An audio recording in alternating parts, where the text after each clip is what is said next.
Onto football, or a different kind of football. By the way, speaking of the topic we just discussed, I'm informed, and I'm trying to confirm that this actually happened on Sky yesterday. A certain phrase you used yesterday involving a wall, whether it was on the wall or to the wall, it made it through. Yes. It made it through. Smoking crack, it making it through. No. Other things, not making it through. That phrase made it through. Apparently, I don't know. I haven't done my research on the slang, the full extent of the slang in the UK.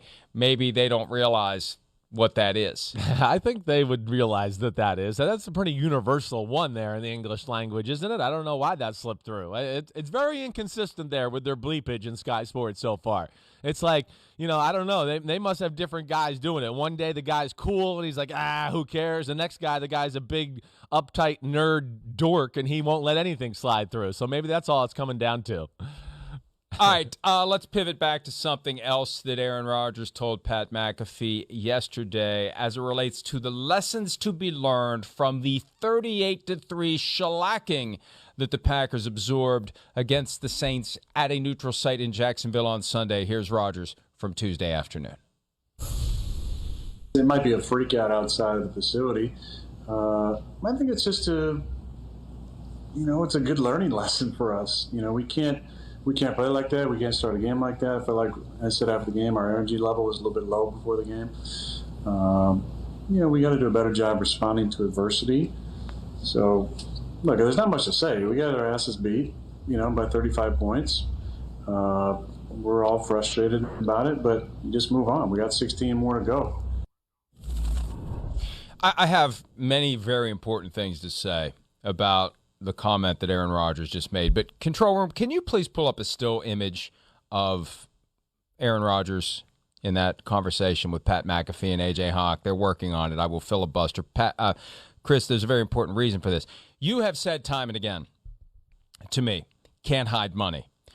Apparently you can hide money, because I don't know what the hell's going on behind Aaron Rodgers, but that does not scream out, I make more than $30 million a year.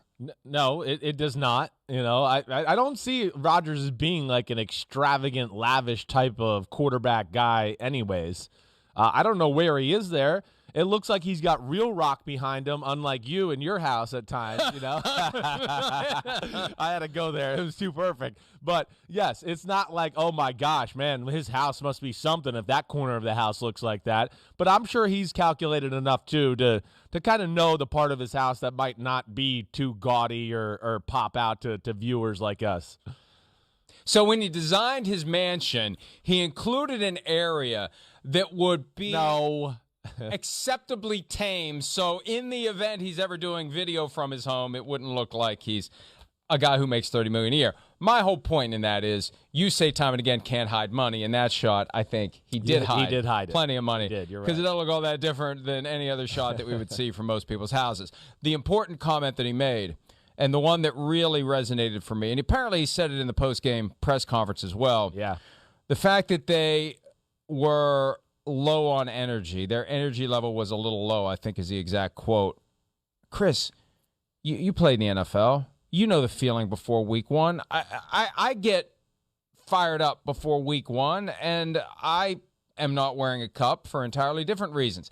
I mean, how could your energy level be low for the first game of the regular season? Yeah, that's a shocker to me. It really is. You're right. I mean, it's week one. That's all you've been building up to that moment for the last 7 weeks. I mean, that's all you're thinking about as a football player. Man, let's get through training camp. Let's get through preseason so we can get to the regular season. Here we go. I mean, the regular season is awesome for a lot of reasons. One, yes, the games you play, but two, the schedule's a little less hectic because, yeah, it's not training camp and they're not beating you into the ground and you're not sleeping there and there, 18 hours a day. So you can't wait for that moment. I mean, hey, there's two things that jump out to me, Mike. First one, I think they fell in the trap a little bit. Like, oh, no Drew Brees and the Saints, and we're not playing at the Superdome. It's, we're playing in Jacksonville. And we're a Super Bowl contender, and we should beat them. I do think there's something there, and I think Sean Payton on the other end of that is like the exact opposite. Like, everybody's counting us out. We know how edgy and what a great motivator he is. We've heard a lot of stories from a lot of different people about Sean Payton's ability to motivate that way. So I'm sure he was kind of putting the needle and, prodding guys all leading up to that game. Like, oh, you don't have a chance. That's the kind of coach he is. And then the other thing, Mike, and I think we talked about this maybe off air a little bit. One thing that always jumps out to me about the Packers, as compared to the other top teams in football, they have less emotional psychos on their team. And I don't say that in a positive way, because football is about being emotional and having the guys that can get the team to a certain level on any given day. And I look, you can look at top teams. Let's look at just the Pittsburgh Steelers, right? The Baltimore Ravens. I know they lost. The San Francisco 49ers, the Kansas City Chiefs. They got a few personalities on both sides of the ball that, are just ready. Any day of the week, whatever, it's practice, let's go. Yeah, here we go. I mean, they're that type of guy. I don't know who that is on the Green Bay Packers. I mean, at least that's what jumps out to me. They don't have that psycho on offense. On defense, I don't notice it either. They got a lot of good players, but not that Ray Lewis personality, Jamal Adams, whatever, TJ Watt, Minka Fitzpatrick type of guy that rallies the troop and goes, match my psychoness here. And yeah, it's not a real word, but it is for me. Nope. So those are the two things that jump out to me. I don't know. What's your thoughts on that? Repeating it does not make it into a word. You understand that? Yeah, you would we're have going to get with it, a lot of other people. And that's one of the things I don't like about the dictionary. If enough people just make up a word and use it, like irregardless, a word that isn't a word, once it becomes so widely used, it enters the lexicon because people refuse to acknowledge it's not a word. So if we could really make psychoness catch on, along with chafage and whatever else you said that isn't a word today, maybe we can get the people at Webster's to change their ways. The concern that I have then, for the point you made about the absence of guys who can elevate the psychoness. Right, Jalen Ramsey, right? Those kind of guys, right, yeah. Okay, so let's take a step back. Yeah. And let's talk about roster construction, because that's part of what you should be looking for when you build a team. You should want to draft a guy or two that you know is going to come in and light the fire under the offense, light the fire under the defense. We know Aaron Rodgers isn't that guy. Well, then you need an offensive lineman who can do it. You need a running back who can do it. You need a tight end like a George Kittle who can do it.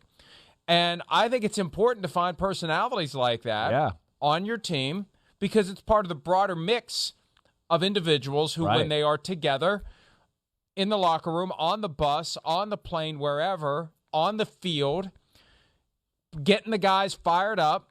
The Drew Brees thing that, and Shereen Williams and I talked about this yesterday. I remember in 2009 he had that chant that he did before game. Right. That gets and nobody guys knew hyped. what he was saying. Right. Nobody knew what he was saying, but it got him fired up before every game, and they won the Super Bowl. 100%. Right. You need that guy. I don't know who that is on the Green Bay Packers. Rodgers is not going to be that guy. That's not who he is.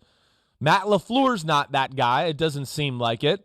And on the offense, I mean, hey, I got respect for a lot of those guys on that side of the ball, but Devontae Adams or Aaron Jones, they're not. Defensively, Jair Alexander's their best player. He seems like he's kind of a quiet personality. So, yeah, that's something that they probably should assess going forward. I used to hear the Patriots coaches talk about this a little bit, because the Patriots are a team that might, have, let's say in football terms, more squares than the others, right? But there was always an edgy, we got Randy Moss. Oh, there's your guy. Oh, we got Aqib Talib. Oh, there's your guy. I'm missing somebody else. I mean, Gronk fit that mold to be that guy in the locker room. You got to have one or two that on those dull days of practice, or even a day in a game when things aren't quite there, that, man, this big dumb animal here is ready to play, and damn, I need to match his energy right now. And that's what those type of guys do. And that's where I think you see a lot of the top football teams have that. At least it's something that jumps out to me and something to look at as we go along here. And if all else fails, it's something the quarterback needs to bring, and we know that Aaron Rodgers doesn't bring it to the table. He's complained in the past, back when Mike McCarthy was the head coach. That was one of the comments that he made back when they were struggling in 2016. Yes, right. Contributed to the thing that he said about me at the locker, which now means at some point between now, just like yesterday afternoon, and any time I happen to mention it, we'll see that quote from Aaron Rodgers, but it was lack of energy. It was lack of accountability. These are things that if it's not going to come from the coaching staff, it's got to come from the players. And of all players, if no one else is supplying it, that's where the quarterback needs to supply. Hi, I'm Mike Tirico, and thanks for watching. Make sure to hit subscribe for the latest news and highlights from NBC Sports.